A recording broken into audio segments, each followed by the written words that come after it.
Hi guys! So far we've learned how to read notes and how to follow them on the staff lines.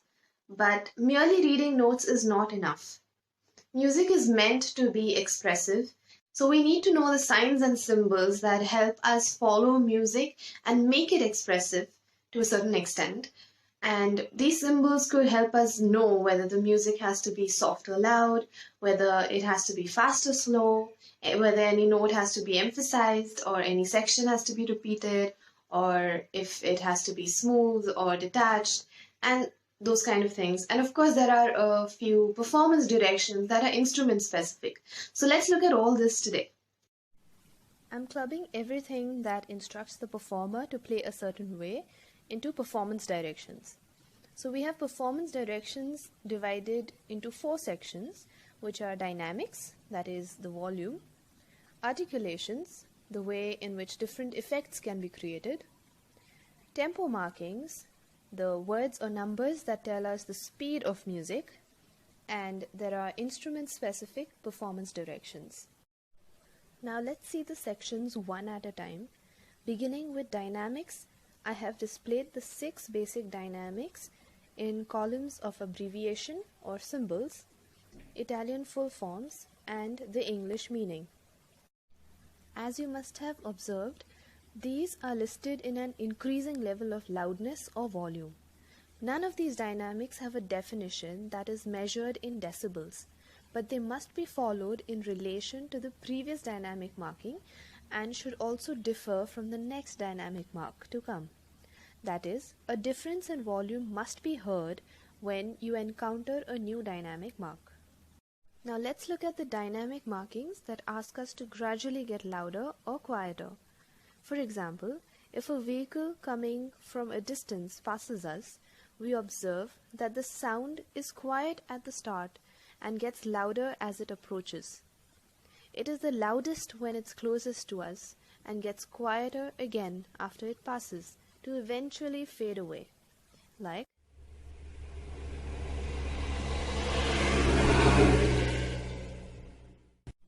this gradual dynamic variation can be done in music too, using signs like crescendo, which is gradually getting louder, and decrescendo or diminuendo, which is gradually getting quieter.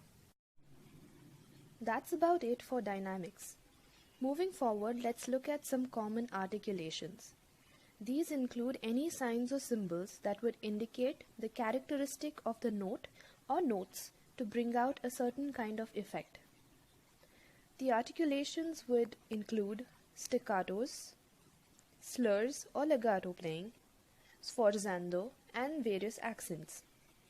Let's start off with staccatos.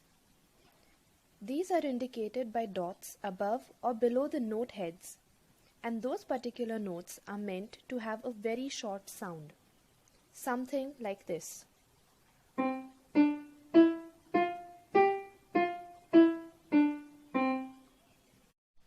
Next is legato playing. This is exactly the opposite of staccatos. And legato playing can be indicated by slurs, which are curved lines above or below 2 or more notes placed on different lines and spaces. It indicates that the group of notes must be connected and played smoothly, like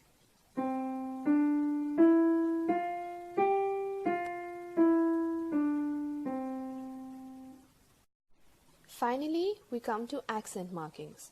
These are markings that ask the performer to play a note louder than the notes that precede and succeed it in a way to make it stand out. So if I have to play the same piece and accent my third note, it would sound like this.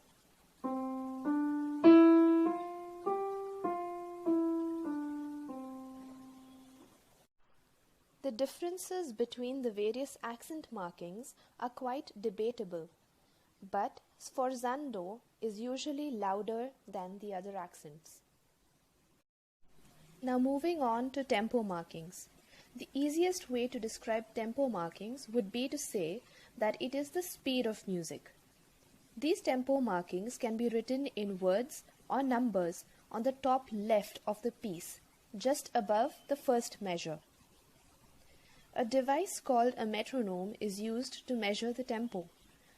So, when a number that is indicated as so is set on the metronome, it gives a ticking or beeping sound that tells us to play at a certain speed. Something like this.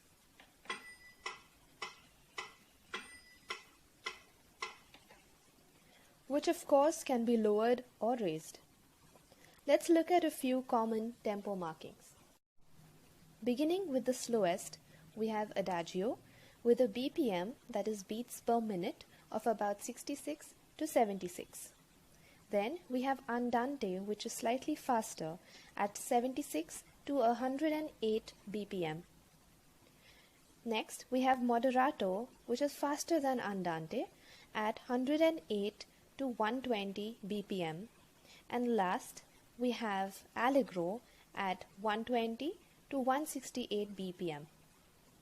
Of course, there are tempo markings that are slower than Adagio and faster than Allegro, but these are the 4 most commonly used tempo markings. Along with these, we have a sign called Fermata, which could interrupt a piece that's being played metronomically. It is written above to indicate that the note must be held longer than its value. There's no specification on how much longer, but you could take it as approximately twice the value of the note. For example, if I have a fermata on the 4th note of the piece I played, it would sound like this.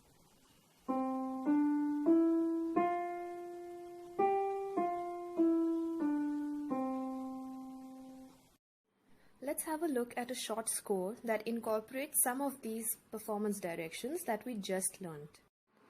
So we have around 4 slurs, and we have staccato notes in the left hand in the second line and a few staccato notes in the right hand as well. We also have a crescendo sign and a few dynamic markings at the beginning of both the lines. Now let's see how it sounds. So we begin moderately quiet and with smooth notes in the right hand. So this is how it goes. Staccato, now gradually getting louder, keep loud.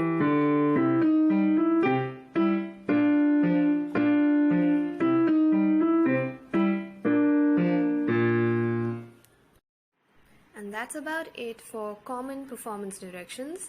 We will look at the instrument-specific performance directions in our next video. If you find these videos helpful and you feel that you are able to read staff after following these videos, then do share it because it might just help someone else. And if you haven't subscribed yet, then please do so because there are more videos to come and you'll be learning much more. I'll see you in the next one. Bye-bye.